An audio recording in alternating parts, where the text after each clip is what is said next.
In 2022, it seems it really never rains but it pours. Sydney-siders are more than weary after weeks and weeks of rain. But along with others across New South Wales, they woke up this morning to forecasts of even more rain and possible flooding to come. What might seem even more frustrating than the weather forecasts, though, is the question of why getting much-needed assistance from government seems to be a process mired in the mud. Even after more than a month of crisis, people across New South Wales and some parts of Queensland who have lost not just their homes but their livelihoods are left with a mystifying combination of tardiness and missing links in government support. We have thousands now that have nowhere to live. And of course, it's now 5 weeks since the floods. Justine Elliott is the Labor MP for the seat of Richmond in New South Wales, which covers towns like Murwillumbah and Mullumbimby. Earlier in this crisis, the revelation that the government was going to double disaster relief cash payments to people in local government areas within the adjoining seat of Page, held by the Nationals' Kevin Hogan, but not in Richmond, caused outrage. In a time like this of an absolute crisis, people are looking to the governments for support. And what they saw from Scott Morrison was just playing politics. And they were quite rightly very angry and upset. We, of course, saw the State Liberal Party member, Catherine Cusack, resign over this very issue.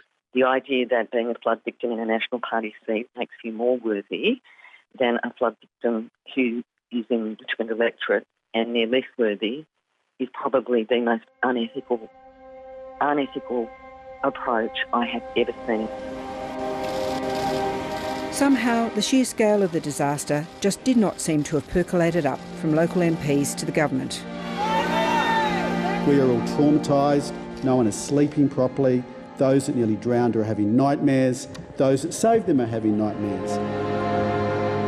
Many packages have been announced to help families and business and farmers. Financial support has started, over $1 billion already, but much more still needs to come. The federal government eventually agreed to extend the disaster payments to towns in the Richmond electorate. The PM argued the delay was due to the need for assessments from the National Recovery and Resilience Agency. But the question of just who gets various forms of support and who gives it is still contentious. Yesterday, the New South Wales Government announced a new $20,000 payment to help people make their homes livable again. New South Wales Premier Dominic Perrottet made clear he was expecting the federal government to chip in on a 50-50 basis, but couldn't wait for them to do so. Kevin Hogan shared the view that this was going to happen. I got a commitment out of the Prime Minister last week that we would partner in that. But there were once again conflicting messages from the federal government. The PM suggested yesterday the government was simply awaiting more assessments from bureaucrats on this. The PM has written to Premier Perrottet saying we're very happy to share in the cost of that 50-50? program for the 50-50 for the 1 in 500 event, as you know, that occurred in the Lismore local government area.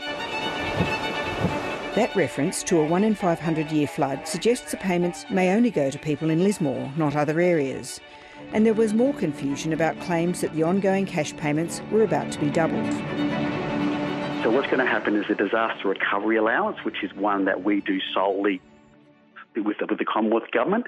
That is being doubled to around $700 a week. That is like a JobKeeper type amount, and that will be hitting people's accounts this Friday. That is an announcement that, I think will be one we're happy to make when that arrangement's in place. It seems today some people in the federal government are saying they will. It is complete and utter chaos when people are in total crisis. A new battlefront opened today over support provided to Queensland after the PM refused a request by the Palaszczuk government to help fund a natural disaster resilience package after the Brisbane floods, telling the state government such measures were, quote, outside the scope, unquote, of federal programs and were the responsibility of state and local governments.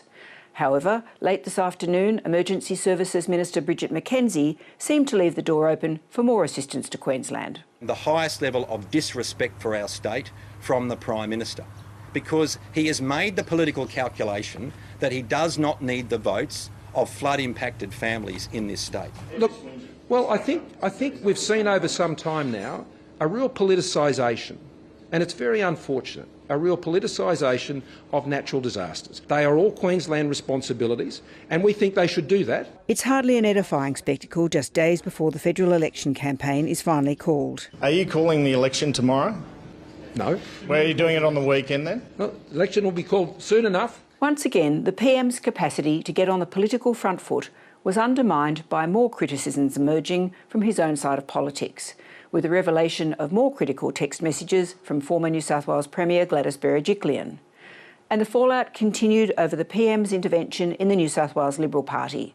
The criticism even came from people who were ostensibly involved in the intervention. It's not just less than ideal, I think the whole thing's been a bit of a debacle, but it's an abject failure of the division to not be in a position whereby there are candidates that the members of the public here in New South Wales could vote for if they want to support a Liberal candidate at the next election. An election looms ever closer. The Morrison government edges towards it, still struggling to explain how it helps communities in desperate need of help and struggling to get candidates in place for people who may want to vote for them.